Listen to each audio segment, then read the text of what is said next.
Welcome back, students, to the 6th Standard Sainik School Crash Course in English by Ma tutorial. My name is Anmol and I shall be your guide on this journey through the English language. You must remember, we have already covered all the parts of speech in our previous lectures. And in the last lecture, we started with the tenses, covered the present tense, all four kinds: indefinite, continuous, perfect, and perfect continuous. Today, we are going to move on to the next tense, which is the past tense. Without any further delay, let's get right into it. So the first is the past indefinite tense. What is the use of the past indefinite tense? It is used to talk about an action that happened in the past. One action, simple action happened in the past. We use the simple past tense. For example,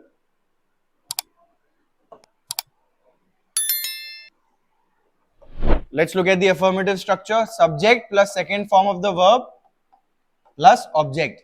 If you do not remember what the second form, first form, all these forms are, please make sure you're revising the verbs lecture.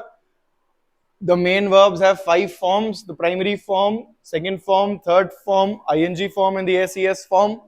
All of them you should remember. The second form is used in the past tense. For example, see, I played every day, we played every day, you played, they played, he played, she played, it played. You can remove every day, you can add something else. For example, yesterday, I played yesterday. मैंने कल खेला था. We played yesterday. हमने कल खेला था. You played yesterday. आपने कल खेला था. So one action in the past, simple past tense. This is the affirmative structure. Let's look at the negative structure. The negative structure being subject plus did plus not plus V1.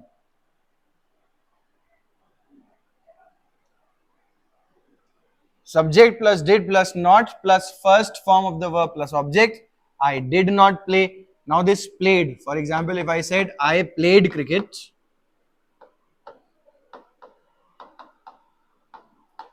when I say negative, I remove this did. This did with the play. The inflection of did with play makes it played. So this ed comes from this did. As soon as we remove the did, played becomes play once again. I did not play cricket. We did not play cricket. You did not play cricket. Remember, in the simple present, if I say he plays cricket,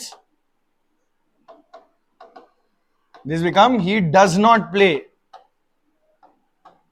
Does not play.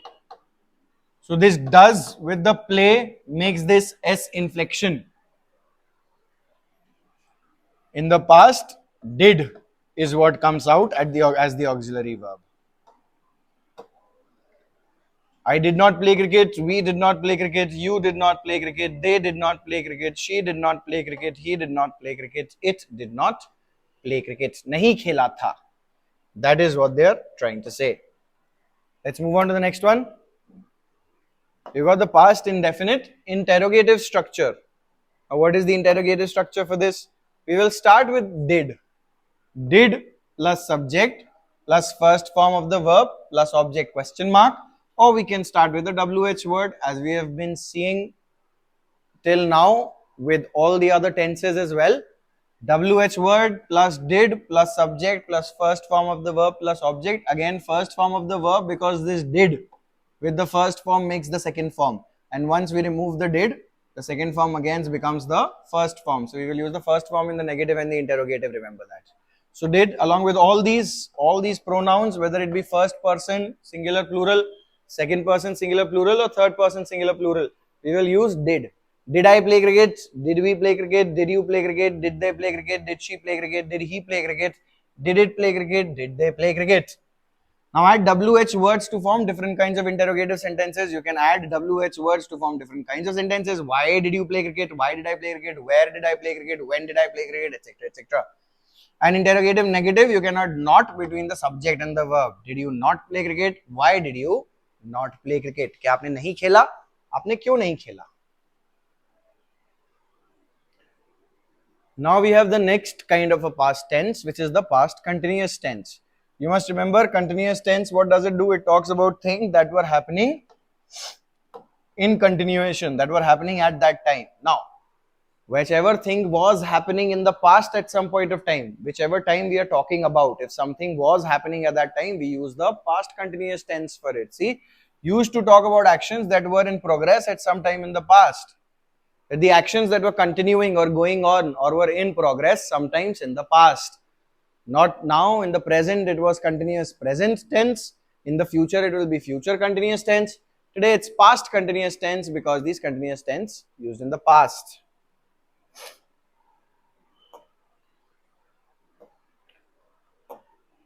Let's check out the affirmative. Kar raha tha is what it is about. Subject plus was were plus ing form of the verb plus object. Use was with first person singular and third person singular, and everyone else we use were.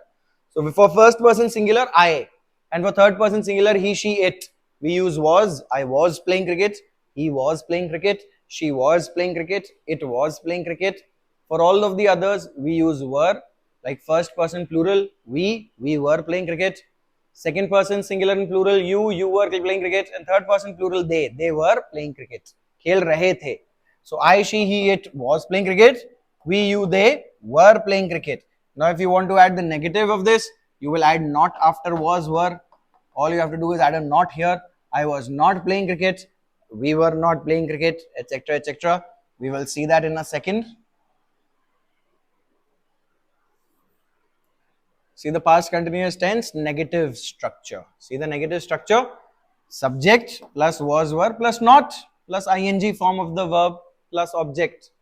So use was not with first person singular and third person singular, and were not with first person, third person plural, and second person singular and plural.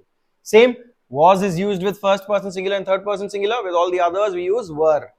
Along with not as well. I, she, he, it was not playing cricket. We, you, they were not playing cricket. Now you got the interrogative sentence. Interrogative again starts with the auxiliary. Remember, the interrogative always starts with the auxiliary. That is what the interrogative structure is about. Interrogative structure is about the sentence starting with the auxiliary or the auxiliary coming before the subject. Otherwise, the auxiliary comes after the subject. For example, see, I am playing cricket.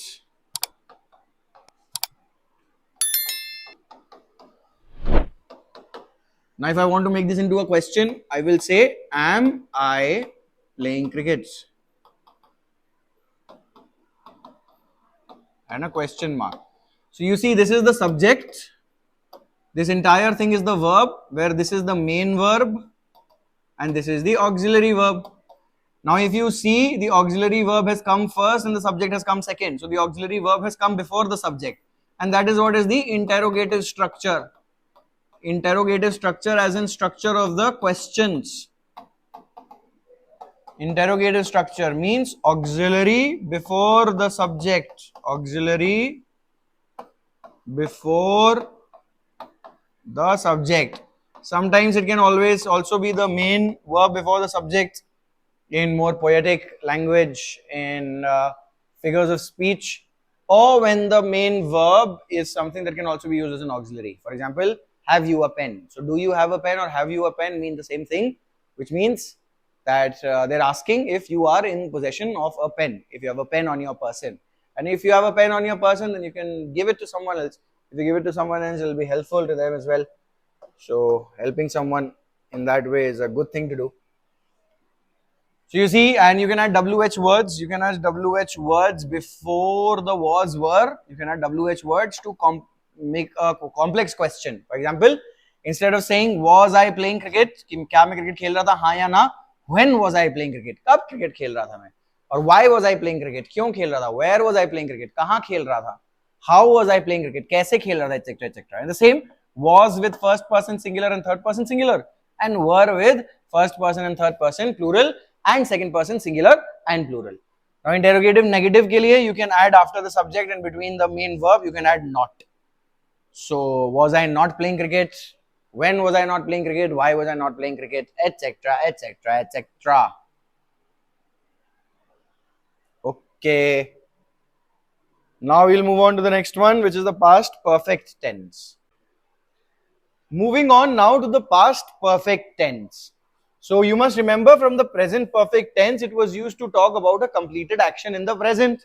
Now if present perfect tense was used to talk about a completed action in the present, then past perfect tense, nobody gets any points for guessing, would be used to talk about a completed action in the past, obviously.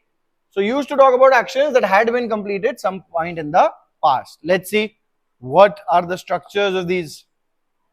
First off, affirmative structure, subject plus had plus third form of the verb V3 plus object.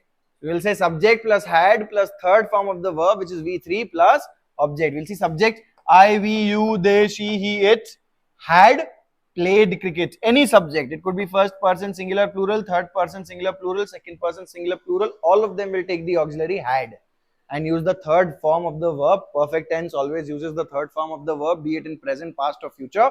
And then the object, which is cricket. हम खेल चुके थे. That is what it is talking about. Now if you want to talk about the negative structure, negative, all it will do is add a not after had. See, had, after had we have a not. That is all that has happened. All that has happened is a not has been added after the had. See, I, we, you, they, she, he, it. Again, first person singular plural, second person singular plural, third person plural singular. All of them use had. Had not played cricket. नहीं खेल चुके थे, नहीं खेला था. Now we have the negative interrogative structure. As I've just told you, interrogative structure means the presence of the auxiliary before the subject. So auxiliary in this perfect tense, past perfect tense is had. So you will see had comes before the subject now. This is the interrogative structure. Then a question mark at the end concludes it. WH words, it can start with WH words. WH words will add some more spice to it. When, why, where, how, what did you play, for example? Yes, did you play? What did you play? So had I or had we or had you or had they or had she or had he or I had it played cricket? Had I played cricket? Had I played cricket? When had I played cricket? कब खेला था? क्या मैंने cricket खेला था? खेल चुका था? कब खेल चुका था? When had I played cricket? By when had I played cricket? Now you can add not between the subject and the verb. That is what it says. Between the subject and the verb, you can add the not. So between the subject and the main verb, you can add the not to make it a negative interrogative then, as we've been seeing till now. And the last tense for today in the past tenses is the past perfect continuous. You must remember present perfect continuous talking about things that began sometimes in the past and are still continuing in the present. Past perfect continuous is things that started sometime in the past and were continuing till the point that we were talking about in the past as well. Both the points are in the past now. The point at which the thing started or the task started, the work started, and the point at which we are talking about. So the point that we are talking about, at that time the thing was going on, that is also in the past, and when the time when the thing started is also in the past. Then we have to use the past perfect continuous tense. See, used to talk about actions that began sometime in the past and were going on till another point in the past. Both the points are in the past now, and we are using past perfect continuous tense for it. Let's look at the structure. The first structure being affirmative. What are the auxiliaries in this? Had and been. Past perfect continuous, had and been. You'll remember has, have and been in the present perfect continuous. Past perfect continuous has, had and been. The ing form of the verb, because it's a continuous tense, ing form of the verb plus object. I, we, you, the, he, she, it doesn't matter what the subject is. All of them will require the had been auxiliary verb. Had been playing cricket. I had been playing cricket, we had been playing cricket, you had been playing cricket, they had been playing cricket, etc., etc., etc. Then if you want to make the negative, we just add a not between had and been. The not will come between had and been. If you see carefully, you will be able to find it. The not between had and been. So I, we, you, they, he, she, it doesn't matter. First person singular plural, second person singular plural, third person singular plural. Had not been playing cricket. Then finally interrogative. Let's see if somebody can guess what would the interrogative be. You remember interrogative will take the auxiliary before the subject. What is the auxiliary in this? The first word of the auxiliary had. Had will come before the subject. Had I been playing cricket or had I not been playing cricket? Let's see. And there you see it. We have had, then the subject, then been, then ing form of the verb, then the object. We can start with the WH word to add more complexity to it. Had I been playing cricket? Where had I been playing cricket? And if you wanted to make it a negative, you can add not between the subject and been. Subject and been, in between them, we can add not to make it a negative interrogative. So those were the tenses. There are a lot of practice exercises for all these set tenses available here at our institute. Come join us either online or offline. Come in live classes, be with our teachers here in the campus itself, or you can join us online as well. You'll get all the notes, all the practice, all the guidance required to understand these topics even more thoroughly. Make sure you're revising all the topics and moving ahead only when you understand the previous one. And I will see you in the next one.